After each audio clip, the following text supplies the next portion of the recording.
Il y a deux types de manières de soigner ces insomnies. On peut utiliser des médicaments, on peut utiliser les techniques cognitivo-comportementales, c'est-à-dire on apprend aux malades à dormir. Ce qu'il faut faire et ce qu'il ne faut pas faire. Les pensées qui sont bonnes pour le sommeil et les pensées et les croyances, les attitudes qui ne sont pas bonnes. Tout ça, ça s'apprend. Bon, maintenant, ça c'est les insomnies. Il y a maintenant les hypersomnies. Alors les hypersomnies, c'est ceux qui ont tendance à dormir plus de 11 heures de temps. OK? Parmi ces hypersomnies, ou alors ceux qui ont tendance à dormir dans la journée, à piquer du nez, on dit piquer du nez, ou même à faire ce que nous appelons des attaques de sommeil. C'est-à-dire qu'il est pris subitement par un sommeil profond en pleine journée. Hein? Il peut être dans une conférence, il dort, parfois même c'est lui qui préside la conférence, mais il dort. Et c'est un sommeil, disons, des accès de sommeil incoercibles. Il ne peut pas s'empêcher de dormir. Alors ces gens-là, c'est des hypersomniaques. Il y a des narcoleptiques et ceux qui ont l'hypersomnie idiopathique. Ça, c'est un deuxième grand groupe, les hypersomnies. Le troisième grand groupe des maladies que nous gérons en médecine du sommeil, c'est les parasomnies. Les parasomnies, c'est des comportements anormaux pendant le sommeil.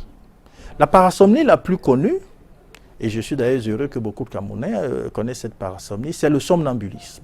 C'est l'enfant qui dort dans une chambre, le matin on le retrouve dans l'autre chambre.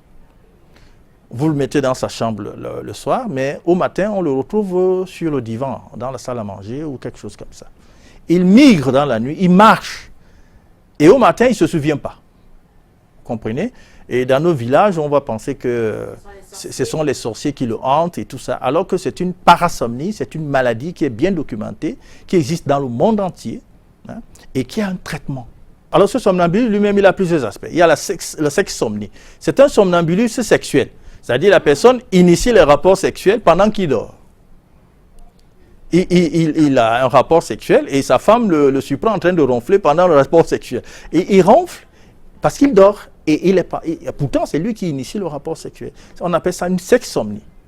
Ou alors, ça peut être même des masturbations pendant qu'il dort.